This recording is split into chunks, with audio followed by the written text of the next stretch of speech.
최근 울릉도에서 비밀리에 진행되고 있었던 한국의 특급 프로젝트가 공개되며 일본 전역에 충격을 주고 있습니다. 이번 프로젝트로 인해 앞으로 울릉도 앞바다가 우리 국민을 배부르게 만들 뿐 아니라 동해 패권을 거머쥘 열쇠로서 활약한다는 놀라운 관측이 나오고 있는데요. 한국은 삼면이 바다라는 점 때문에 새로운 글로벌 해양 전략의 충돌에서 예외적으로 존재할 수 없는 국면에 놓여 있습니다. 특히 동해바다는 일본의 서해안 전 지역과 연결되어 있어 일본으로서는 해양 안보상 급소와 같은 중요성을 지닌 지역이죠.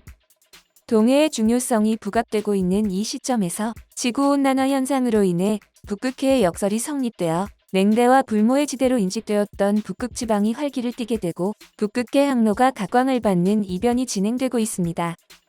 다시 말해 북극해의 해빙으로 인해서 북극해 항로가 뚫리며 동북아의 지정학적 가치가 급부상함에 따라 대한해협과 동해바다에 대한 가치까지 전 세계의 주목을 받고 있는 것인데요. 앞서 언급한 지역은 모두 일본 측에서 지명 분쟁과 영유권 분쟁을 일으켜 논란이 되어 왔습니다. 그런데 이 영유권 분쟁을 종식시키고도 남을 만한 결정적인 카드가 우리나라 측에서 나와 일본이 경악하고 있습니다. 여태까지 작은 국가인 싱가포르이 부국으로 성장할 수 있었던 이유 중 하나는 세계 물류의 거점이기 때문이었는데요. 최근 싱가포르 말라카 해협과 이집트 수에즈 운하를 경유하는 남방항로가 해적 출몰과 주변국들의 분쟁 등 잦은 해상 사고로 인해 오래전부터 대체 항로가 필요한 상황이 되었습니다. 남방항로에 비해 북극해 항로는 항행 거리가 국가와 도시에 따라서는 60%까지 단축될 수 있습니다. 이러한 이유로 상당수의 국가들은 북극해 항로를 노리며 북극해 개발에 전념하고 있는데요. 특히 중국은 북극해에 접해 있지도 않고 북극에서 무려 3,000km나 떨어져 있지만 스스로를 근북극 국가로 규정하면서 북극 항로 개척에 적극적인 태도를 보이고 있습니다. 그런데 여기서 다름 아닌 우리나라의 역할이 그 어떤 국가보다 중요하다는 것이 전문가들의 분석인데요.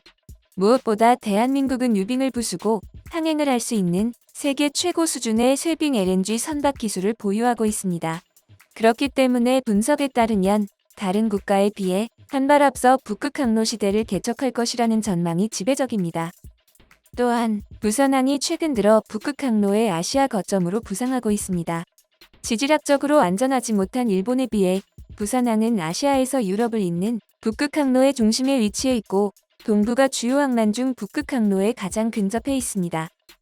북극 항로를 운항하는 선박이 부산항을 중간 기착지로 이용할 경우 우리나라는 아시아와 유럽을 연결하는 통로로서 엄청난 활약을 하게 됩니다.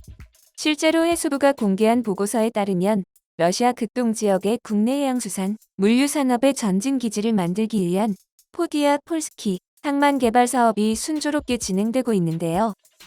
우리나라가 포디아 폴스키 항만과 기존 시베리아 횡단철도를 북방 복합 물류 루트로 활용할 경우 부산항이 획기적인 해운 물류, 항만 경쟁력을 확보하며 세계 최대의 허브 항만으로 성장하고 북극 항로의 절대 강자로 부상하는 데 기폭제가 될 것으로 관측되는 상황입니다. 그런데 부산항에 이어 국제교통과 함께 군사적 요충지로까지 떠오르고 있는 작은 섬이 있습니다. 바로 울릉도인데요. 울릉도는 북극 항로의 핵심 거점에 위치하면서 부산항에서 블라디보스토크항 중간에 위치하고 있기 때문에 선박들이 쉬어갈 수 있는 중간 거점으로 활용될 수 있다는 지리적 이점이 있습니다. 하지만 울릉도는 이렇게 국제항로의 중심지에 위치하고 있음에도 불구하고 대형 선박이 접안하기 힘들었기 때문에 여태 관광지나 물류의 중심지로 성장하지 못하고 있었는데요. 현재 울릉공항과 함께 건설되는 사동항은 2단계 공사가 끝나 여객선뿐 아니라 해군 군함의 접안 준비까지 마쳤다는 사실이 공개되었습니다. 공항을 주로 공사와 함께 진행될 사동항 방파제 개량 공사가 완료되는 2025년 제주민군 복합형 관광 미항처럼 대형 군함까지 접안이 가능해진다는 반가운 소식입니다. 앞으로 3단계 공사까지 차질 없이 진행된다면 우리나라는 역대급 안보상의 이익을 얻게 됩니다. 최근 대한민국이 개발한 SLBM과 함께 핵잠수함까지 마무리가 진행되고 있는 상황인데요. 깊은 동해바다는 우리나라 잠수함이 활약하기에 최적인 장소입니다. 공군에 있어서는 울릉공항이 효자 노릇을 톡톡히 할 예정인데요. 최근 들어 중국과 러시아가 독도 주변의 방공식별 구역을 전투기로 침범하는 등 주변국들의 도를 넘는 행위가 빈번하게 발생하고 있죠. 그들의 군사 도발이 앞으로 더 심각해질 가능성이 있는 만큼 대구 공군기지만으로는 전투기들의 빠른 대응이 어렵다는 전문가들의 의견이 나오고 있는데요. 이 때문에 민간 항공기 전용 공항 건설을 목표로 세웠던 울릉공항이 본격적인 군사 기지화를 위한 확장에 들어간다는 소식입니다. 울릉도에서는 2025년 첫 하늘길을 열기 위한 공사가 순조롭게 진행 중인데요. 영상에 보이는 것처럼 바다 위에 땅을 만드는 간척 작업이 한창입니다. 울릉공항의 공정률은 10%에 달하고 바다 위의 공항으로 사용될 부지를 조성하기 위한 지반 보강용 사석은 전체 면적 118만 2천 제곱미터 가운데 현재 9만 1,055제곱미터가 투하되어 예정대로 차질 없이 공사가 이루어지고 있습니다. 그런데 현재 사석이 추가로 깔릴 계획이 확정되기 직전이라는 소식이 전해지며 주변국들에게 한국의 위상을 톡톡히 보여주고 있습니다. 일본에서는 여태 울릉도에 있는 공군 부대에는 비행기 한 대 없고 해군 부대에는 이스라는 배는 없고 헬기만 있다며 우스갯소리를 해왔는데 울릉공항이 완공될 즈음에는 이런 이야기가 나오긴커녕 견제만으로도 벅찰 것으로 보입니다. 관계자들은 주변국들이 군사 도발을 일삼는 국제 상황을 고려하여 이와 같은 결정을 내렸다고 전했습니다.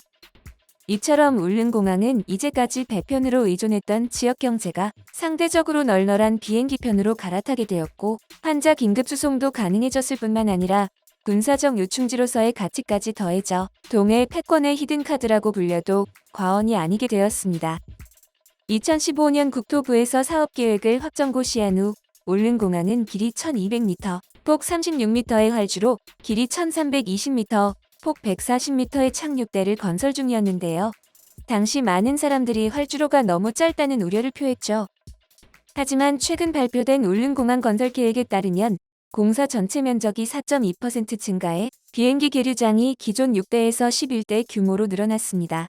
지형을 보고 항공기를 조종하는 시계 비행 방식에서 계기 비행 방식으로 변경돼 안전성을 높이고 결항률도 줄였습니다. 그리고 착륙대 폭 역시 80m에서 140m로 확장 발표했으며 활주로의 폭과 길이도 크게 늘어날 전망인데요. 그런데 활주로의 길이가 늘어나지 않더라도 전문가들 사이에서는 울릉공항에서 한국 공군이 보유 중인 전투기들 중 F-35A를 제외한 거의 모든 전투기를 이륙시키는데 문제가 없을 것이라는 주장이 나오고 있습니다. 일각에서는 해상 초계기나 FA-50, F-35B 등 수직 이착륙 가능한 전투기는 가능하나 KF-16이나 F-15K 같은 전투기의 이착륙은 불가능할 것이라고 부정적인 견해를 내비쳤지만 현재 한국 공군의 주력 전투기인 F-15K는 457m의 짧은 이륙거리를 가지고 있습니다. 중무장에도 이륙거리가 1000m 정도로 알려져 있어 기존의 1200m 활주로도도 충분히 이륙 가능하다는 분석이 주를 이루고 있죠. 굳이 제한적이라고 할 만한 것은 착륙거리뿐입니다. F-15K의 착륙거리는 1280m로 알려져 있는데요. 1200m 활주로로는 80m나 초과하지만 착륙대를 이용하면 그다지 문제는 없을 예정입니다. 착륙대는 활주로 양끝에서 각각 60m까지 연장한 길인데요. 정규 활주로가 아닌 비행기가 활주로를 이탈하는 경우 비행기와 탑승자의 피해를 줄이기 위하여 활주로 주변에 설치하는 안전지대입니다. 울릉공항의 활주로를 포함한 착륙대의 길이는 1320m이기 때문에 제한적으로 F-15K를 운용할 수 있다는 것이죠. 물론 활주로의 길이가 늘어난 후에는 임시방편도 고려할 필요가 없어지기 때문에 이번 확장 계획은 많은 군 전문가들의 기대를 한몸에 받고 있습니다. 록히드 마틴사의 F-16을 라이센스 생산한 한국 공군 전투기 KF-16은 더욱 긍정적인 전망입니다. 이륙에는 문제없고 착륙거리 또한 1066m로 만에 하나 울릉공항에 공군기지를 건설하는 경우 많은 전문가들 사이에서 최적의 전투기로 KF-16이 적임이라는 말이 나오고 있죠. KF-16의 단점으로는 좁은 작전 반경 그리고 짧은 채공 시간이 꼽히는데요.